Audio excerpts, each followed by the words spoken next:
Welcome to Chasing Impact, Not Sales, where heart meets hustle, strategy meets service, and selling feels good again.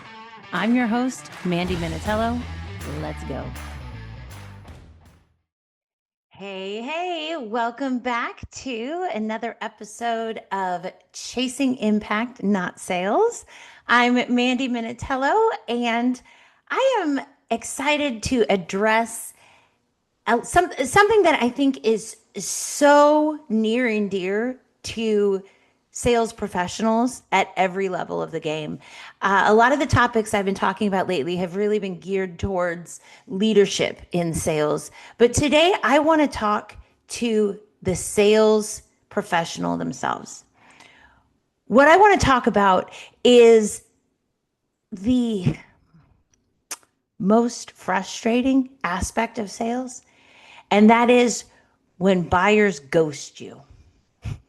You know, it is frustrating when buyers are unqualified or buyers say no, but nothing hits the same as being ghosted. Being ghosted is one of the most frustrating experiences that you will have in sales.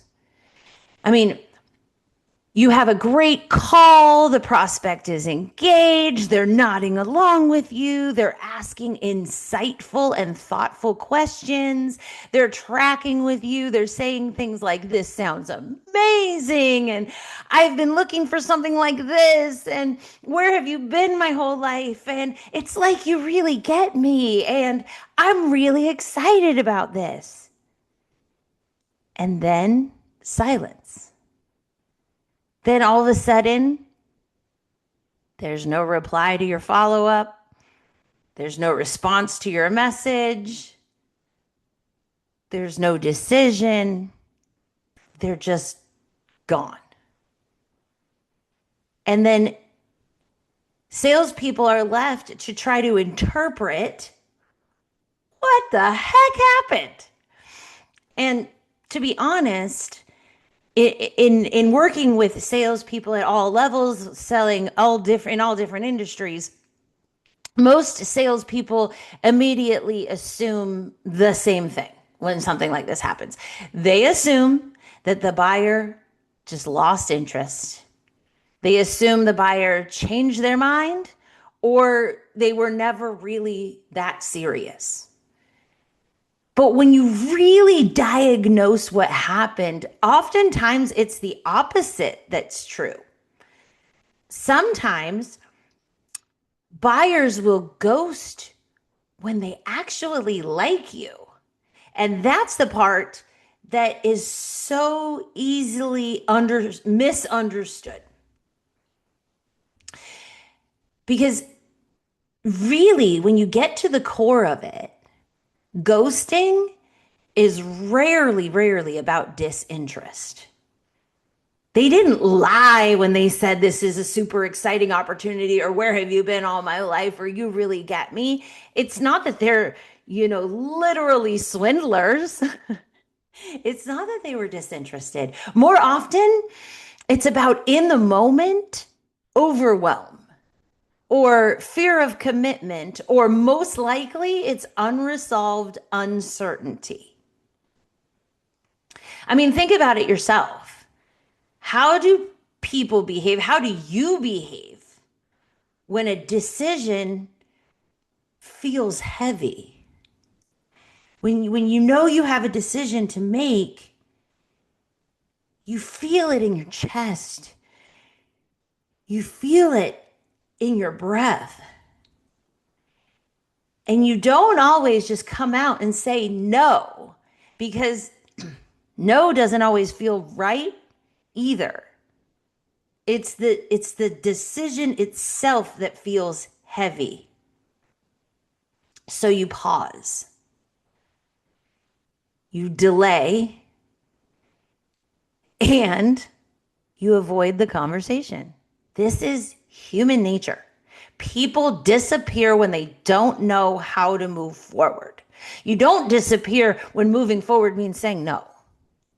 You disappear when you don't know how to move forward.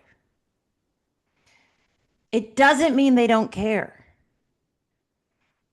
And if you understand the distinction, excuse me, then you stop taking the ghosting experience so personally.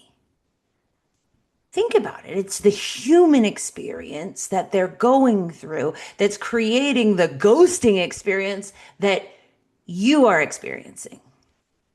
So let's really look at, I love getting into the psychology. Anyone that I've worked with in sales knows that I will really always take it down, down, down to the level of either the buyer psychology, the seller psychology, and the psychology of the interaction of the two of them. So let's look at what happens emotionally for the buyer. At that moment in the sales process, the buyer realizes that this decision is real. And the reality is, several things can surface for them. And the further reality is, these several things are big and they're surfacing at the same time. They might be thinking, what if this doesn't work for me? What if I'm making the wrong choice? What if I'm making a good choice, but I'm not ready for this level of change? What if I'm not ready to be the person that is required to make this step? All of these are internal emotional experiences that are surfacing for the buyer, has nothing to do with you as the seller. Even when they like you, even when they like the offer, the decision itself can feel intimidating. See the difference? When people feel intimidated by a decision, avoidance becomes the easiest emotional response for them. And ghosting becomes a way of buying time, delaying a decision that is hard. And it's not necessarily a no, it's just overwhelm. So why do they ghost? They ghost when one or more things are significant and happening within them. The decision suddenly feels bigger than they had expected it to. Maybe the investment is significant. Maybe it's the first time they've made an investment for this particular thing.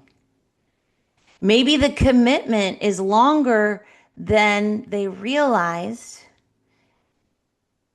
that it would be, or that they know it's what is necessary. Maybe the transformation within themselves feels intimidating. Maybe the next step, just what happens next, is unclear.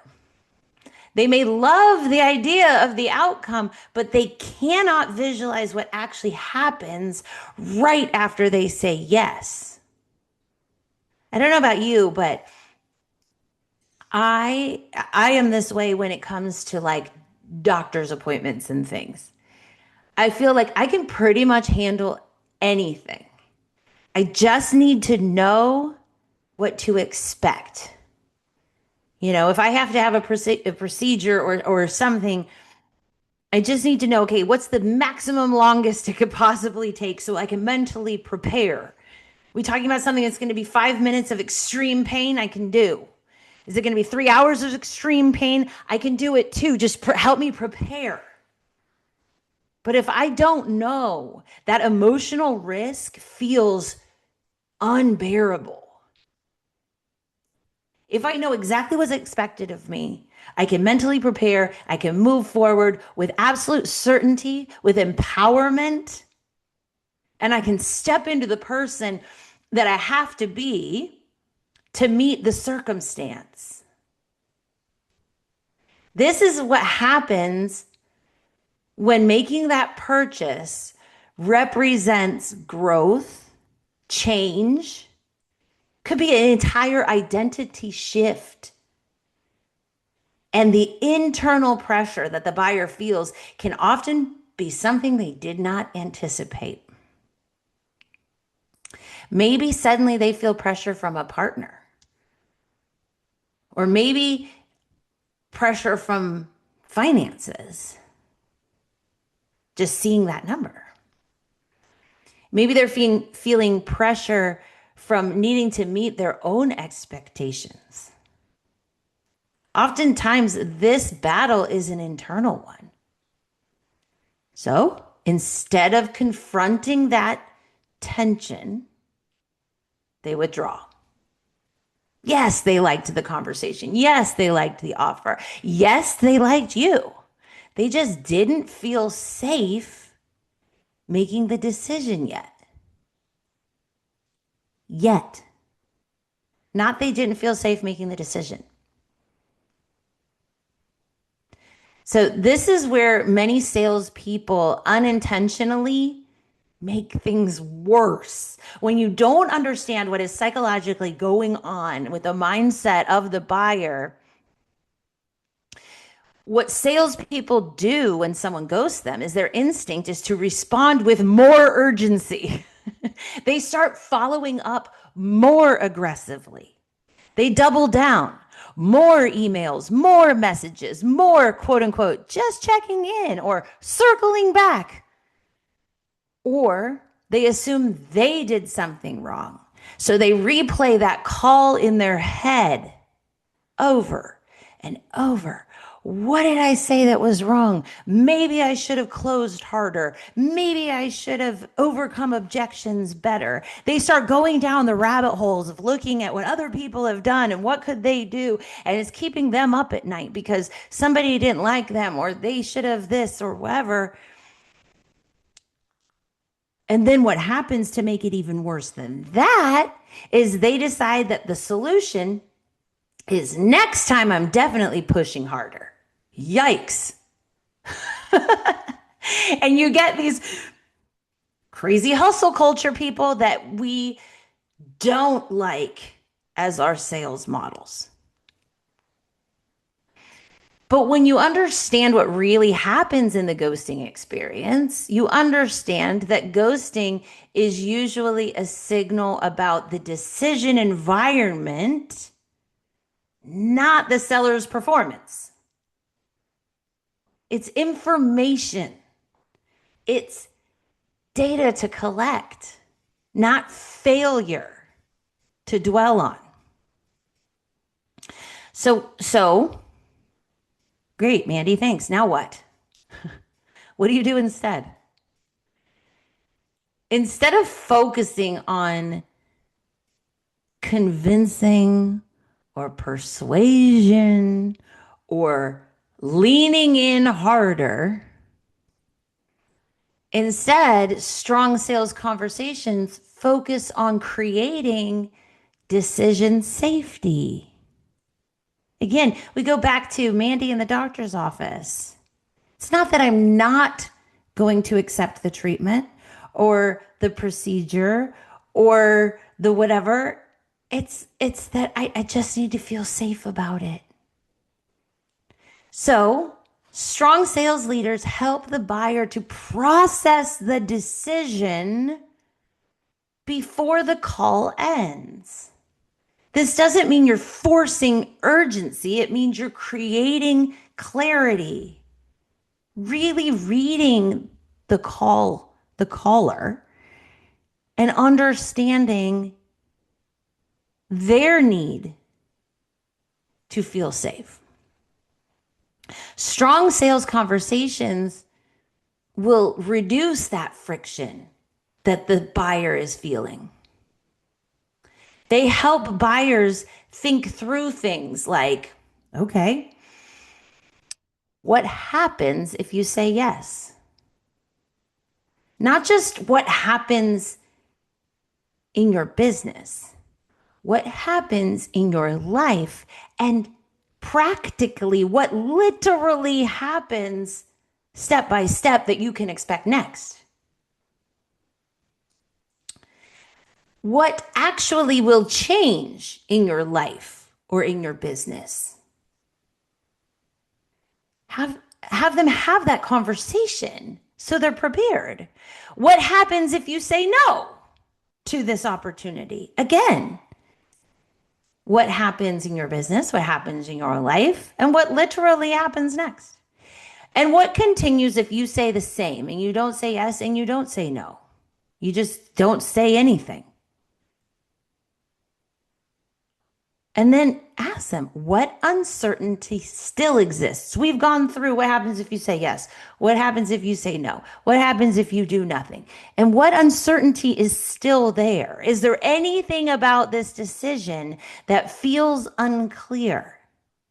Because when those pieces are addressed directly, the chances of ghosting decreases dramatically because the buyer no longer has to sit alone with the tension of the decision. The decision can be yes, the decision can be no, but they're not sitting in that really, really uncomfortable spot dealing with the tension in their chest. Or there's another perspective you can take. And this one no one wants to hear, but whatever, like, it's true. Sometimes ghosting also reveals something super valuable, and that is that, listen up for the people in the back row, not every buyer is ready. Okay. Like, no is all right, people. Ghosting can be a signal that the buyer's readiness did not match the opportunity. This is not a failure. This is actually a good thing. It is not a failed sales conversation. Sales is a transaction, and sometimes the answer is no. So sometimes when the buyer is not ready, it's just the reality of working with a human decision maker. Sometimes the salesperson can see that, oh my gosh, this is what they need. I know they need it. I can see their future. I can paint that dreamscape. I can want it for them. But you're still dealing with a human being who is dealing with the tension of making that real life decision, and they may just not be ready yet. Sales is not about convincing or persuading. It's about helping the right people to move forward when they are ready. So sometimes you just got to suck it up. Help them to say the uncomfortable no. Help them to be okay with that decision as well. So I leave you with this. Think about the last deal where someone ghosted you. And picture them. Picture the conversation. You've probably replayed it in your mind 75 times anyway. But think of it with this lens. Was the buyer truly disengaged? Or were they facing uncertainty that they did not know how to resolve? Did they have extreme clarity around the next step? Or did the conversation end with quiet tension? Were you so jazzed up on thinking that they were ready to rock that you just ended the conversation without guiding them of exactly what to do next? Sometimes when they're saying, oh my gosh, where have you been all my life? I'm so excited, that we just take that as like, the gospel, and we don't actually guide them through the process. These moments, when you get ghosted and you reflect back, are incredibly valuable teachers when you're willing to really examine them. No, the answer isn't to hustle harder next time, push harder next time, persuade more next time. The answer is to create more clarity, to identify where they were feeling tension. Because ghosting is not rejection. It's really not. It's unresolved decision tension. I think I just made that up, but that sounds really good. Unresolved decision tension. Your job in sales is not to push people. It's not to push people forward. It's not to pull people over some invisible line.